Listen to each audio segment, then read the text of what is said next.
यांना विनंती करतो की आपण आमच्या या सत्काराचं उत्तर द्यावं आणि आपलं मनोगत व्यक्त करावं।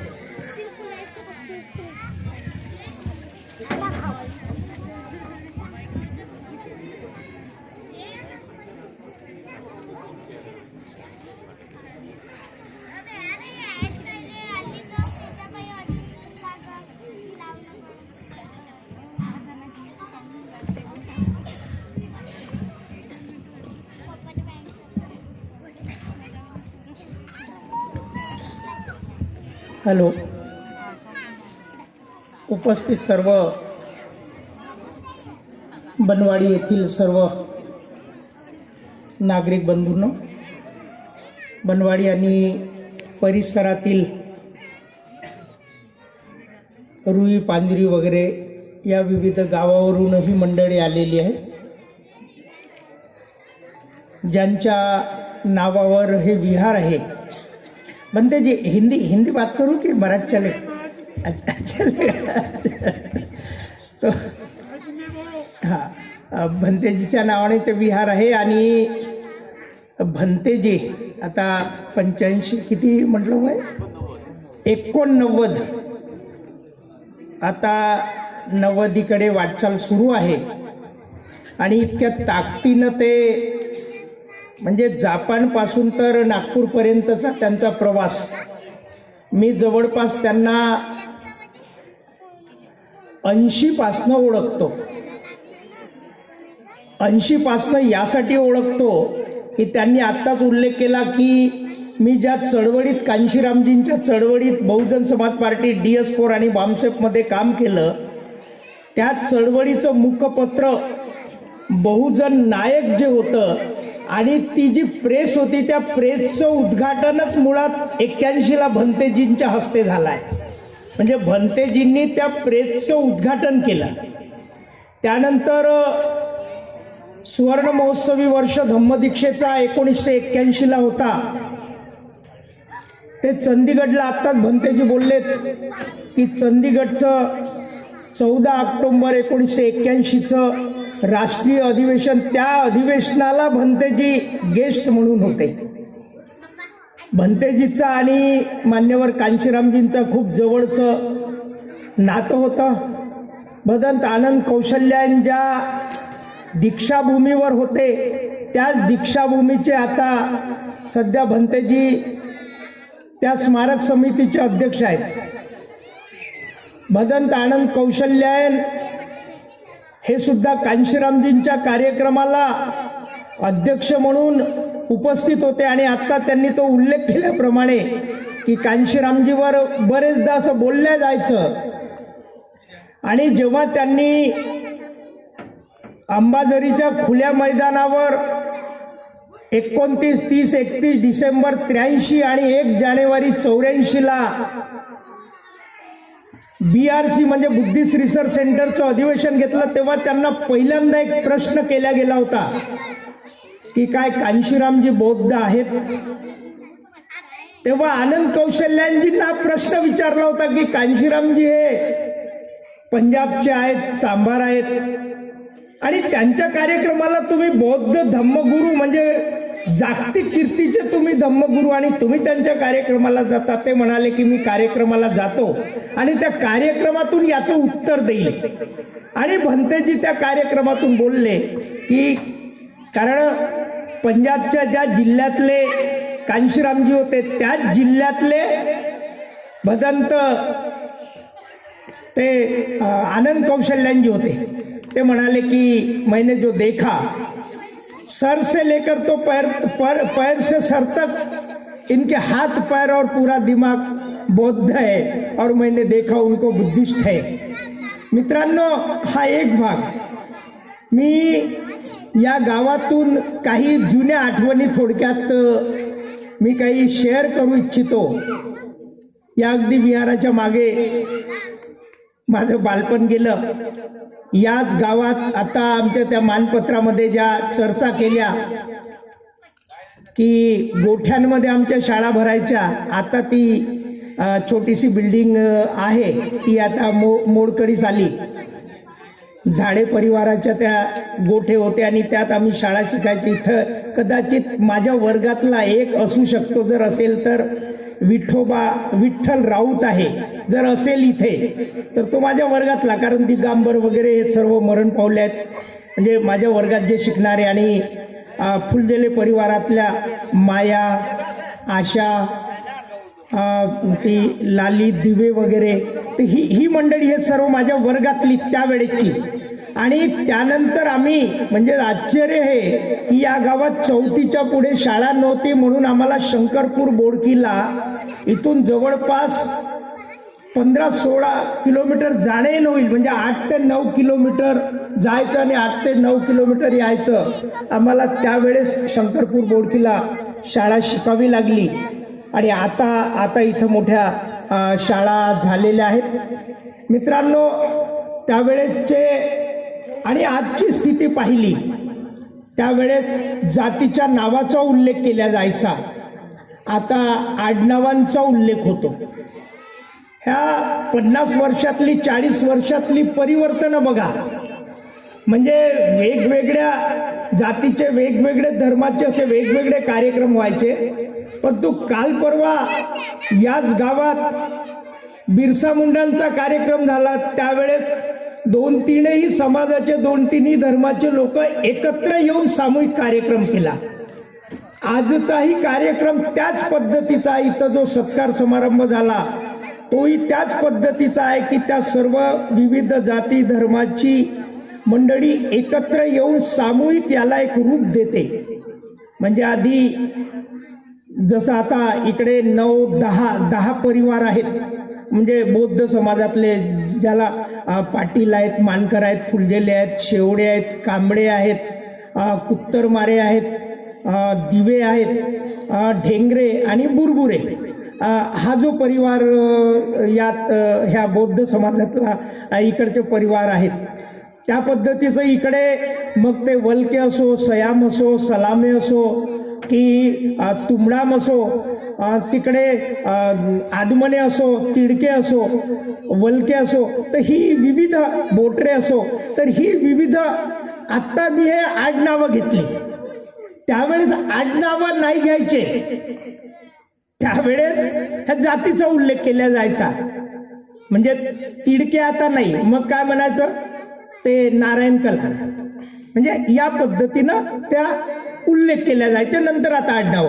मित्रांनो, हे एवढं जे काही चेंजेस झालं ते शिक्षणातून झालं. एक लक्षात घ्या, हा जो चेंजेस आहे, जे परिवर्तन आहे, आता ती वलकेची पोरगी किंवा आंबेडकर कॉलेजमध्ये, आणि ते एक कोणती पोरगी एक बोलून गेली, ती एक हे इथं बसलेली नवोदयला आहे.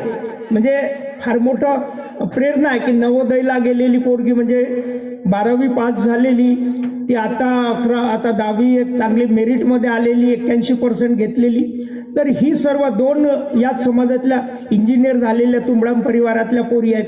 म्हणजे हे एज्युकेशन बाबासाहेबांचा आदर्श ठेवून, फुलेंचा आदर्श ठेवून, शाहूंचा आदर्श ठेवून हे शिक्षणात पुढे गेले. बाबासाहेब आंबेडकर म्हटलं की लोकांना थोडंसं याचं म्हणजे अन्याला आधी वाटायचं, पण त्यांनी फुलेंना आदर्श म्हटलं ना बाबासाहेब आंबेडकरांनी. फुलेंचं शिक्षण घेतलं आणि फुलेंच्या शिक्षणामध्ये तुम्हाला माहिती असेल, फुले आणि शाहू जेव्हा फुले आणि सावित्रीबाई शिकवायला जायच्या, त्यांच्या सोबतीला त्या काय नाव, फातिमा शेख, ह्या एक तिसऱ्या, म्हणजे मुस्लिम समाजातली पहिली ती स्त्री शिक्षिका आहे. यांनी म्हणजे विद्येचं महत्व जर कोणाला सांगायचं असेल तर सांगायचं, विद्येविना मती गेली, मतीविना नीती गेली, नीतीविना गती गेली, गतीविना वित्त गेले, वित्तविना शूद्र खचले. आणि एवढे अनर्थ एका विद्येने केले. म्हणजे शिकलं नाही, अडाणी असलं, अज्ञानी असलं तर किती नुकसान होते हे महात्मा फुलेंनी 150 वर्षापूर्वी सांगितलं. त्यांचं काम सावित्रीनी आणि त्या फातिमा शेखनी पुढे चालवलं. त्यांचं हंटर कमिशन पुढचं, म्हणजे काही शिकलेली जी मंडळी आहे त्यांना थोडंसं नवीन काही ते कळेल. हंटर कमिशन पुढचं जर निवेदन फुलेंचं जर वाचलं तर तुमच्या लक्षात येईल, त्यावेळेस इंग्रजांपुढे मांडणी केली. शाहू महाराजांनी तर 50% आरक्षण त्यांच्या राज्यात स्वतःच्या सुरू केलं. फक्त 4-5 जाती सोडून बाकी सर्व मागासवर्गीय आज ज्या आरक्षणाच्या ज्या गोष्टी केल्या जातात तर त्या सर्वांना 50% आरक्षण 100 वर्ष आधी महात्मा फुलेंनी 26 जुलै 1922 आरक्षणाची घोषणा केली आणि त्यांनी त्यांच्या राज्यामध्ये लागू केलं. तेच धोरण बाबासाहेब आंबेडकरांना संविधान बनवण्याची संधी मिळाली तर ते धोरण त्यांनी संविधानात टाकलं आणि आज अनुसूचित जाती जमातीला जे काही सवलती म्हणजे सवलती म्हणण्यापेक्षा प्रतिनिधित्व आता अलीकडे देशात आरक्षणाच्या नावाखाली वेगळा वाद सुरू आहे. पार्टिसिपेशन संविधानात हा जो शब्द आहे तो पार्टिसिपेशन आहे. पार्टिसिपेशन म्हणजे सहभाग कारण अनेक जाती समूहांना या प्रवाहाच्या बाहेर ठेवल्या गेलं होतं आणि ते प्रवाहात आणण्यासाठी त्यांना संध्या दिल्या पाहिजे. संध्या मग कशाच्या? शिक्षणाच्या संध्या दिल्या पाहिजे, नोकरीच्या संध्या दिल्या पाहिजे आणि म्हणून मग ती आरक्षणाची व्यवस्था शेड्यूलनुसार SC आणि ST केली आणि अन्य काही ज्या जाती होत्या ज्या अलीकडे आता जे आम्हाला मागासवर्गीय यादीत टाका आम्ही मागासलेले आहोत हे जेव्हा म्हणतात तेव्हा बाबासाहेब आंबेडकरांकडे काही लोक मोर्चे घेऊन गेले होते की तुम्ही आम्हाला काय महारमांग चांभारांच्या रांगेत आदिवासी गोंडगोवाऱ्यांच्या रांगेत बसवता काय? आम्ही तर पुढारलेले आहोत, आम्ही मागासलेले नाहीत, आम्हाला सवलती नको, तुम्ही त्यांना देऊन टाका. आणि मग म्हणून नाईलाजानं बाबासाहेब आंबेडकरांना जे काही करता आलं तर 1,500 अनुसूचित जातीतल्या 1,500 जातींना त्या संविधानात नमूद केलं. आदिवासी मधल्या 1000 जातींना नमूद केलं. तरी काही उरल्या त्यांना वाटलं की आज जरी माझा विरोध करत असले हे लोक, हे जरी म्हणत असले की मागासलेले आम्ही नाहीत, परंतु जेव्हा अनुसूचित जाती आणि जमातीची प्रगती होईल तेव्हा मग यांना वाटेल की आमच्यासाठी तर बाबासाहेब आंबेडकरांनी काहीच केलं नाही, संविधानात तशी तरतूदही नाही आणि हे सर्व दलित आदिवासींसाठी केलं, असा आरोप येऊ नये म्हणून बाबासाहेब आंबेडकरांनी त्या 340 कलम लिहिलं ज्यानुसार मंडल आयोग लागू झाला. मंडल आयोगाने संपूर्ण देशाचा सर्वे केला, खासदारांनी सर्वे केला आणि 3,500 जाती मागासलेल्या शोधल्या ज्यामध्ये महाराष्ट्रात मराठा हा अप्पर कास्ट सवर्णामध्ये येत होता. फक्त विदर्भातला कुणबी हा मागासवर्गीय ठरला कारण मागासवर्गीय ठरवण्यासाठी काही क्रायटेरिया आहेत. म्हणजे जर एखाद्या जातीला मागास ठरवायचं असेल तर ते त्याचे 11 निकष आहेत. त्या 11 निकषामध्ये जी जी जात बसली ती जात मागासवर्गीय जात म्हणून ठरवली आणि अशा 3,500 जाती त्या संविधानानुसार नोंदवल्या आणि त्या हे केल्यात. मित्रांनो, तुम्हाला शिक्षणाच्या महत्वाबाबत सांगतो की मी जसं आता यांनी सांगितलं की मी आंदोलनात म्हणजे शंकरपूर बोडकीनंतर मग नागपूरला आम्ही शिक्षणाला गेलो. बहिणीकडे आम्ही आसऱ्यानी राहिलो, आमचं काही घरदार नव्हतं आणि इथली स्थिती तुम्हाला माहिती असेल की निंदायला जाणे वगैरे सर्व म्हणजे झाडं तोडण्यापासून त्या सर्व आम्ही ही शेतीतली आणि जंगलातली सर्व कामे केली. शहरात गेल्यावर आम्ही जेव्हा बाबासाहेब आंबेडकरांच्या विचाराचा संपर्क आला, मी 12वीला असतानाच मी आंदोलनात उडी घेतली. 12वीला असताना उडी घेतली, मग नंतर फेल झालो आणि त्यानंतरचं पुढचं शिक्षण माझं थांबून गेलं. 1979 नंतर माझं टोटल शिक्षण थांबलं. मग अनेकांमध्ये मात्र राजकारणात मी थोडंसं जास्त इन्व्हॉल्व झाल्यामुळं, सामाजिक कार्यात जास्त इन्व्हॉल्व झाल्यामुळं अनेक मोठमोठ्या लोकांच्या बैठकीत बसायचं. तेव्हा मला सांगितलं जायचं की तुम्ही हा कोर्स करा, तुम्ही तो कोर्स करा, तुम्ही हा अभ्यासक्रम करा.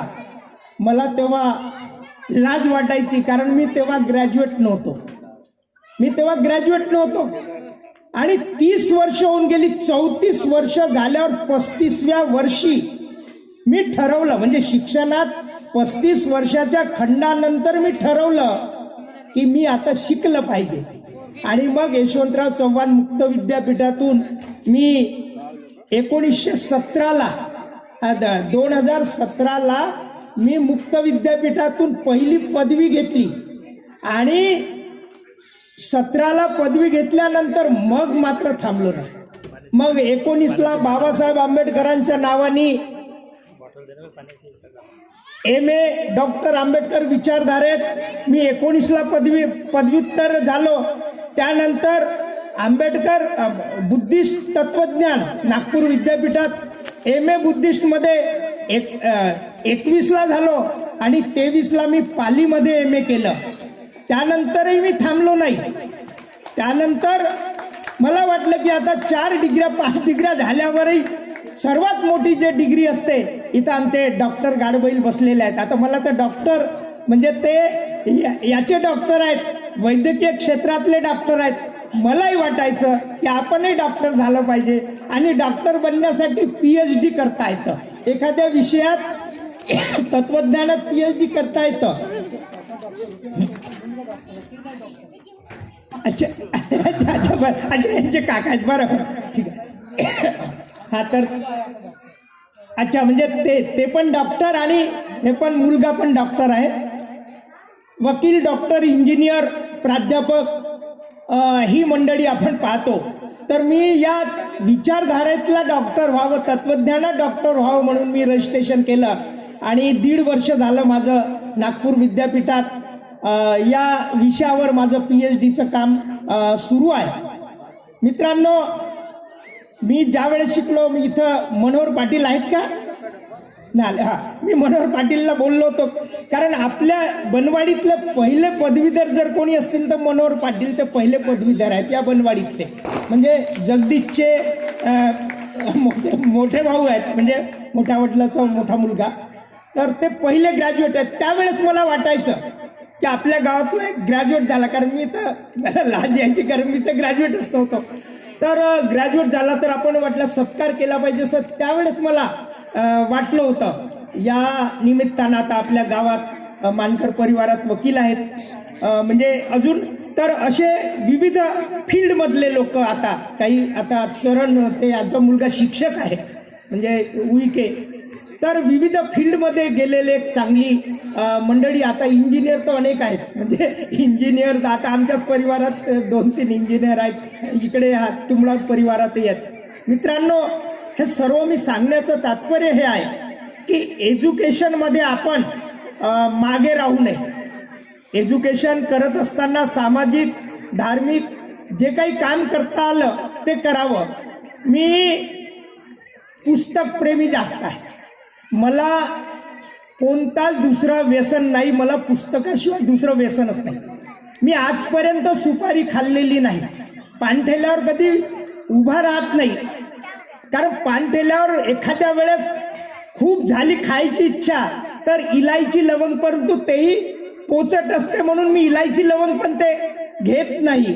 परंतु पुस्तकांचा जो मला छंद आहे, माझे आई आणि वडील दोघंही अशिक्षित, म्हणजे पहिलाही वर्ग शिकले नाही, परंतु माझ्या घरी जर जे कोणी पाहिलं तर 8 अलमाऱ्या भरून पुस्तकं आहेत. जवळपास 4,500 ते 5,000 पुस्तकं वैयक्तिक घेतलेले आहेत. कारण पुस्तकं, आणि हे सर्व पुस्तकं कुठले आहेत? महापुरुषांच्या जीवनावरचे, सामाजिक, धार्मिक, राजकीय क्षेत्रातले महापुरुषांनी जे काही कार्य केलं. मी इथं ही पिशवी आहे बाबासाहेब आंबेडकरांचा खैरमोडे, बाबासाहेब आंबेडकरांवर ज्यांनी जीवन चरित्र लिहिलं. बाबासाहेब आंबेडकर जिवंत असताना त्यांच्यासोबत सावलीसारखे राहायचे ते चांगदेव खैरमोडे, त्यांनी बाबासाहेबांचं जीवन चरित्र अगदी इतकं व्यवस्थित लिहिलं की बाबासाहेब आंबेडकर तेव्हा त्यांना म्हणाले होते की अरे तू इतकं जीवन चरित्र खूपच सुंदर लिहिलं. म्हणजे ते जिवंत असताना त्यांनी काही पुस्तकं काढले होते. तर तो एक सेट मी इथं या विहाराला दान द्यायसाठी मी आणलेला आहे. पुन्हा भारतीय संविधान त्या दिवशी मी ते आणलं होतं पण या शाळेचे कोणी शिक्षक नव्हते, तर भारतीय संविधान इंग्रजी आणि मराठी दोन्ही भाषेत असलेलं शासनाने 2014ला पब्लिश केलेला आणि राष्ट्रध्वज तो मी घेऊन आलेला आहोत. मित्रांनो, थोडंसं आता मी या दृष्टीनं भंतेजी आमचे बोललेत. भंतेजींनी, कारण मी वयाच्या, म्हणजे तुम्हाला हे आश्चर्य वाटेल, जसं मी शिक्षणाची गॅप म्हटली, वयाच्या 46व्या वर्षी मी विवाह केला.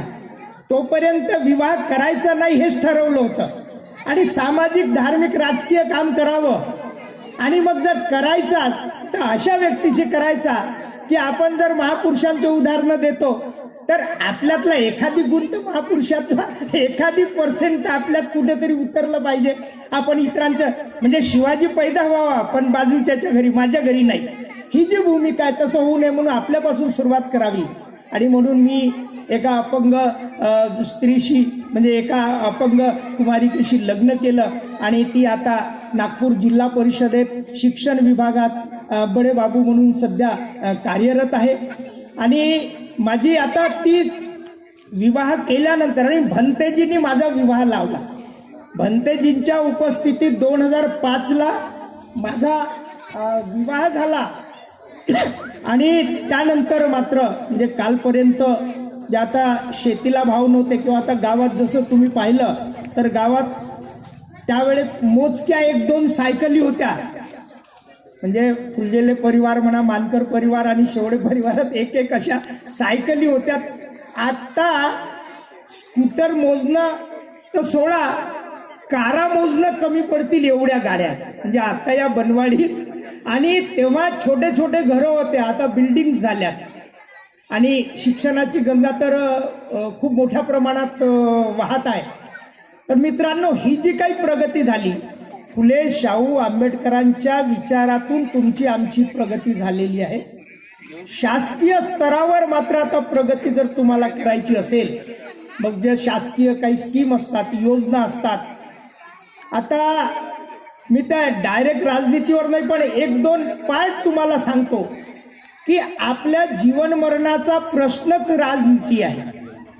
तुम्हाला बोलू द्यायचं की नाही हे राजनीती ठरवते, तुम्हाला अन्न द्यायचं की नाही हे राजनीती ठरवते, तुम्ही शिकायचं की नाही हे राजनीती ठरवते.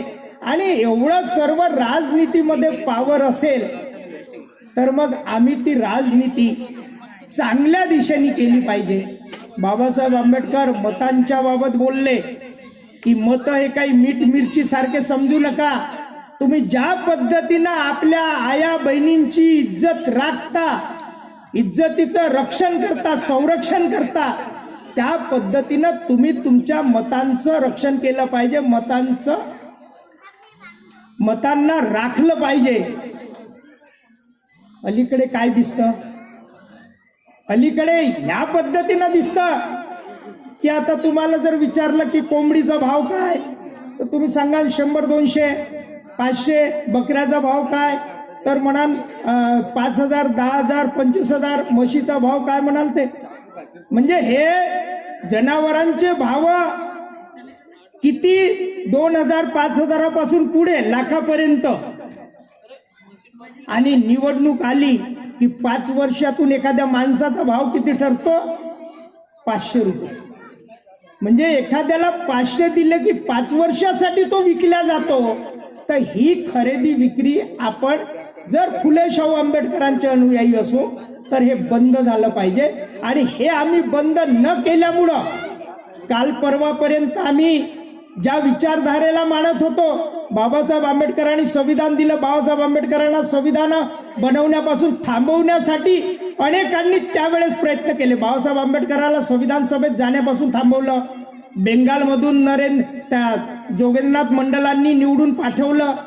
ज्या लोकांनी निवडून पाठवलं त्या चांडाळ लोकांना, नमोशूद्रा लोकांना तर पाकिस्तानमध्ये पाठवलं इथल्या त्यावेळेच्या काँग्रेसच्या सरकारने. आणि त्यामुळं बाबासाहेब आंबेडकरांना पाकिस्तान असेंब्लीचा मेंबर न होता इकडे पुण्यातून मग बॅरिस्टर जयकराला राजीनामा देऊन इथून निवडून आणावं लागलं. त्यानंतर बाबासाहेब आंबेडकर संविधान सभेत गेले, संविधान बनवलं.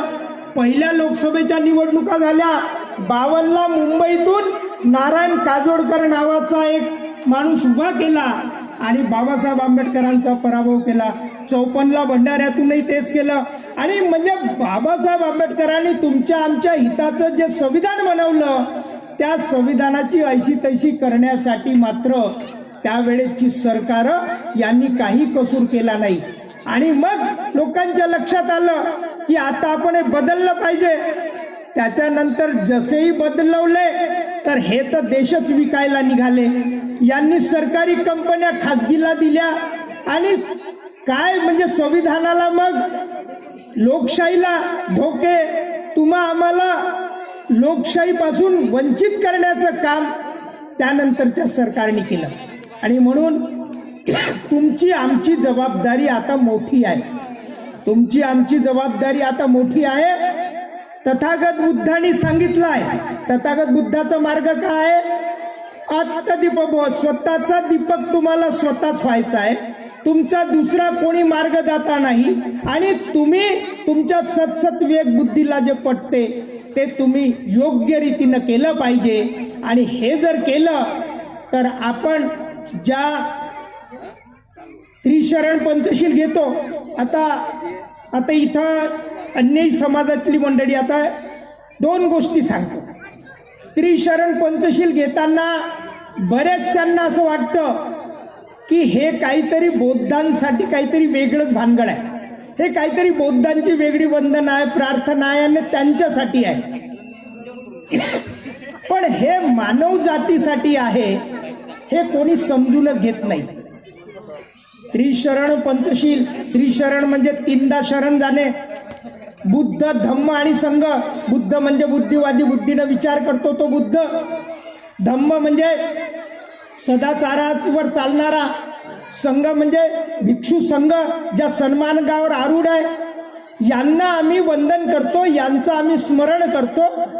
त्यानंतर पंचशील, प्राणी मात्राची हिंसा करणार नाही, पानातिपाता, अदिन्नदाना, कोणती चोरी करणार नाही, कामेसुमिच्छाचारा, काम वासनेची भावना ठेवणार नाही, मुसावादा, खोटं बोलणार नाही, सुरा मेर मध्य पमाद ठाणा म्हणजे मी नशेची वस्तू घेणार नाही. आता ह्या ज्या वस्तू आहेत, हिंसा करणार नाही, खोटं बोलणार नाही, वाईट विचार आणणार नाही, आणि हे काय दारू वगैरे नशा घेणार नाही, ही जी काही विचारधारा आहे याची आपण रात्रंदिवस शपथ घेतो. केव्हा?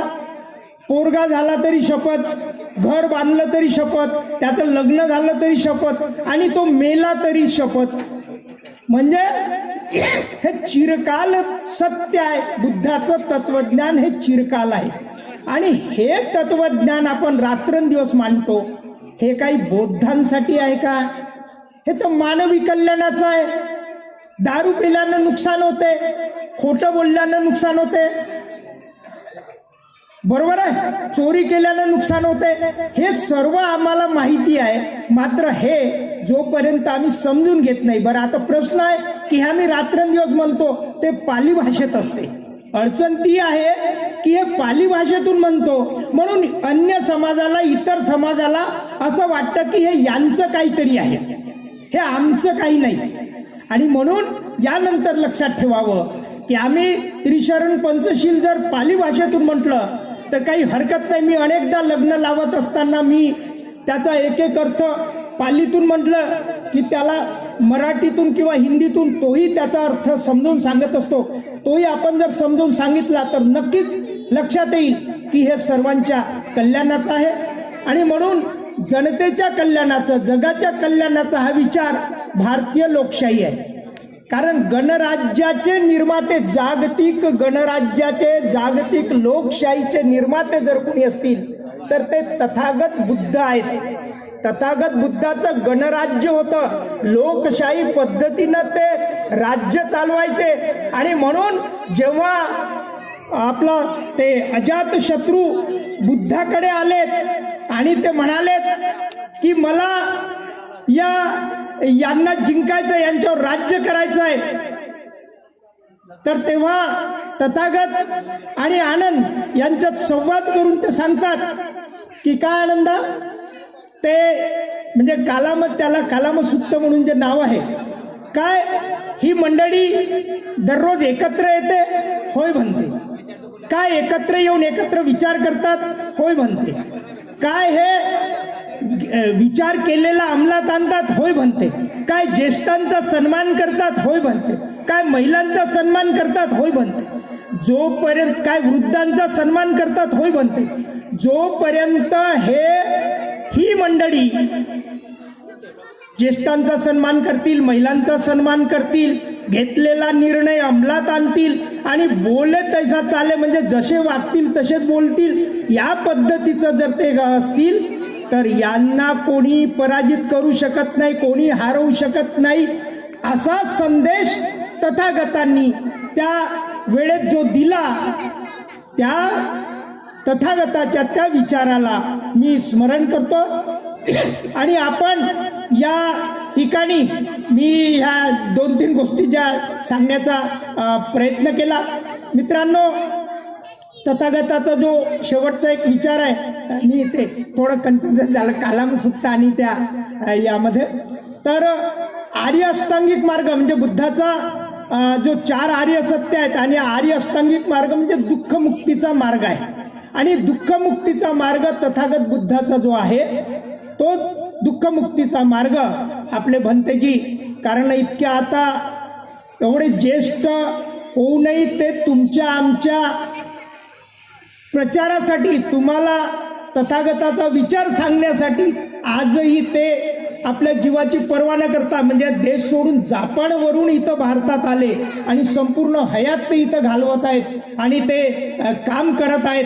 म्हणून मी ते भंतेजींचं मनापासून अभिनंदन आणि हे शुभेच्छा त्यांना देतो.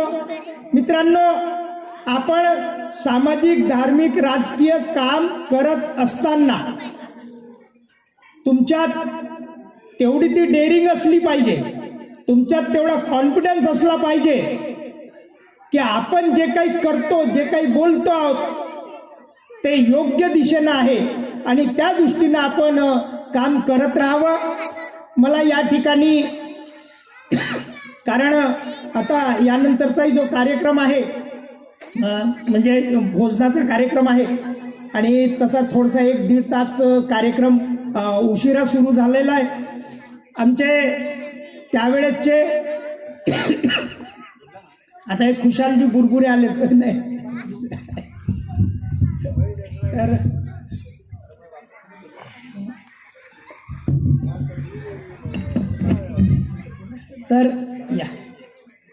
तर या ठिकाणी मित्रांनो,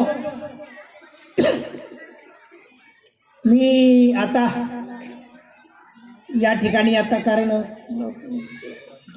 तर त्यामुळे मी इथे आटोपत घेण्यापूर्वी एक घटनेचा उल्लेख करतो की ज्या चळवळीत मी मोठा झालो, जी चळवळ मोठी झाली, आता या देशात 3 चळवळी आहेत, 3 विचारधारा आहेत. 3 विचारधारामध्ये एक विचारधारा गांधींची विचारधारा आहे ज्याच्यावर काँग्रेस चालते. दुसरी विचारधारा आहे गोळवलकरांची मनूची विचारधारा ज्यावर बीजेपी आणि RSS चालते. तिसरी विचारधारा आहे फुले शाहू आंबेडकरांची विचारधारा ज्यावर रिपब्लिकन पक्ष आणि बहुजन समाज पार्टी ही मंडळी निळे झेंडेवाले चालते. आणि म्हणून आपण आता हा निर्णय आणि निश्चय केला पाहिजे की आम्ही महापुरुषांचं स्वप्न जर आम्हाला पूर्ण करायचं असेल तर फुले शाहू आंबेडकरी विचाराशिवाय या देशाला पर्याय नाही. आणि फुले शाहू आंबेडकरी विचारच या देशाचा तारक विचार आहे एवढं. आणि तथागत बुद्धाचा, कारण तथागत बुद्धापासून ती विचारधारा सुरू झाली, ती फुले शाहू आंबेडकर कांशीरामजी पर्यंत आली. भंतेजींनी सांगितल्याप्रमाणे एक उदाहरण मी यासाठी देतो की आता ज्या मुलांचा सत्कार झाला, बाबासाहेब आंबेडकर 4थी पास झाल्यावर त्यांचा सत्कार झाला होता आणि तो केडुस्कर गुरुजींनी त्यांना एक पुस्तक भेट दिली. त्या पुस्तकाचं नाव होतं बुद्धाचे जीवन चरित्र. तोपर्यंत बाबासाहेब आंबेडकरांच्या घरी ते कबीरपंथी असल्यामुळं रामायण महाभारतापासून ते सर्व यांचं पारायण व्हायचं आणि त्यांना मुखपाठ तोंडपाठ ह्या गोष्टी होत्या. त्या दरम्यान केडुस्कर गुरुजींनी बुद्धाचं चरित्र स्वतः लिहिलेलं, एक लक्षात ठेवा. आणि केडुस्कर गुरुजी हे कुणबी समाजाचे होते, ब्राह्मण नव्हते. केडुस्कर गुरुजींनी लिहिलेलं पुस्तक बुद्धाचं चरित्र बाबासाहेब आंबेडकरांना सत्काराप्रित्यर्थ भेट दिलं. ते त्यांनी वाचलं आणि त्यांच्या लक्षात आलं की या देशातला जो काही इतिहास आम्ही समजलो तो मुळात इतिहास तो चूक होता, हा खरा इतिहास आहे. आणि त्यांना बुद्ध तेव्हापासून कळला आणि 1956ला मग लाखो लोकांना त्यांनी बुद्ध धम्माची दीक्षा दिली. आज ज्या विद्यार्थ्यांना छोट्या मोठ्या प्रमाणात त्यांना स्मृतिचिन्ह मिळालं, त्यांचा गौरव झाला, सत्कार झाला, त्यांनी या ठिकाणी या विहारात असलेल्या पुस्तकांचं वाचन करावं, पुस्तकं डोळ्याखालून घालावेत की जेणेकरून या देशातला इतिहास त्यांच्या लक्षात येईल. एवढं मी या प्रसंगी बोलतो. आणि बनवाडीवासियांचे, कारण माझं स्वतःचं जर ओन गाव असलं तरी मी या गावाशी खूप कमी माझा संबंध, माझा इतर परिवारातले लोक येतात, मी खूप कमी येतो. परंतु जगदीश पाटीलजी, कारण ज्या दिवशी हे उद्घाटन झालं होतं त्यावेळेस मी उपस्थित इथं होतो, जे चिमणकर सरांचा यांनी उल्लेख केला. त्यानंतर 7 वर्षानंतर, म्हणजे आता हा जो 7वा वर्धापन दिन आहे, त्या दिवशी अचानक जगदीशजी आले आणि ते म्हणाले की तुम्हाला या कार्यक्रमाला यायचं आणि तुम्हाला हे मानपत्र पण आम्ही देत आहोत, तुमचा सन्मान पण करतो आहोत. मला पहिल्यांदा आश्चर्य वाटलं की एकदम म्हणजे अचानकपणे, कारण माझं असं काही वेगळं कर्तृत्व नाही आहे, परंतु मी एका विचारधारेला धरून आणि ते काम करतोय. ते म्हणाले की तुमचा जीवन गौरव पुरस्कार देऊन तुम्हाला सन्मानित करायचं आहे.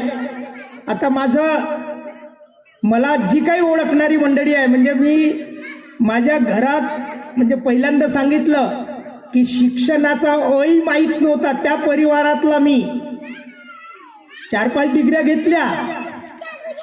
मी राजकारणाचं गंध नसलेला, राज्यात महाराष्ट्रात एक बहुजन समाज पार्टीचा म्हणजे राष्ट्रीय स्तरावरची पार्टी, त्यातला राज्यातला मोठा एका मीडियाचा प्रभार मी सांभाळतो. त्या राज्यात माझं राजकारणात नाव आहे. ज्या कोणाला म्हणजे इतरांना माहीत असो की नसो, मात्र काँग्रेस बीजेपी वाल्यांना चांगलं माहिती आहे, इथले मग मंत्री असो की खासदार असो. परंतु आपल्या दबंगिरीतून एक गोष्ट लक्षात ठेवा, आपला फोन जरी गेला तरी ते काम झाल्याशिवाय राहत नाही. त्यांच्याकडे जायची गरज नाही. एवढी तुमची आमची आयडेंटिटी तुम्ही निर्माण केली पाहिजे. मी ती करण्याचा प्रयत्न केला, ती तुमच्यात होऊ शकते. आपण त्या भीमा कोरेगाववाल्यांची औलाद आहोत आणि म्हणून तो क्षण तुमच्यात उतरू द्यावा, एवढं मी या प्रसंगी बोलतो आणि मी माझं वक्तव्य थांबवतो. धन्यवाद. जय भीम. आणि तो जो संच आहे तो मग या विहाराला मी देतो.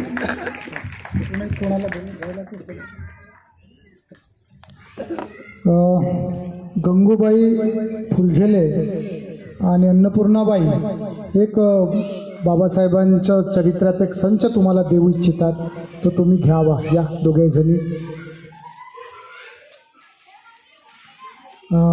धन्यवाद उत्तम शेवडे सर, अतिशय उपयुक्त आपण माहिती दिली, त्याबद्दल मी आपले आभार मानतो.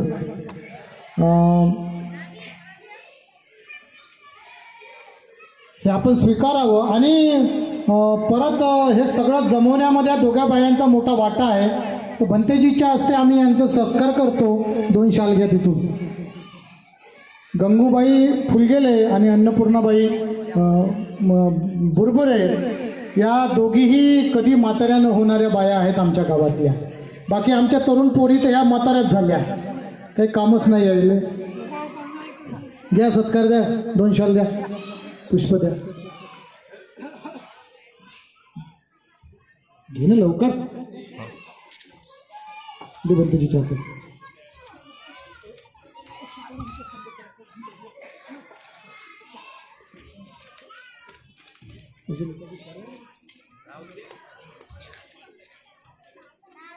टाळ्या वाजवा ना, एक तर त्याच्या एवढं कामही करा नाही, टाळ्या वाजवाले कंजूसी.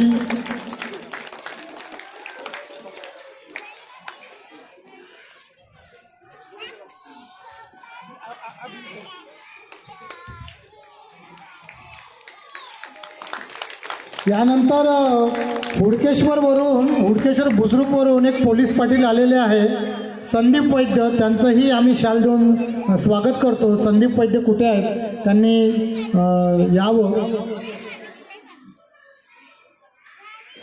यानंतर घर राखाचं काम करते का तू?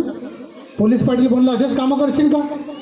हा माझ्या मामाचा मुलगा आहे हरिभाऊ. बंतेजींना विनंती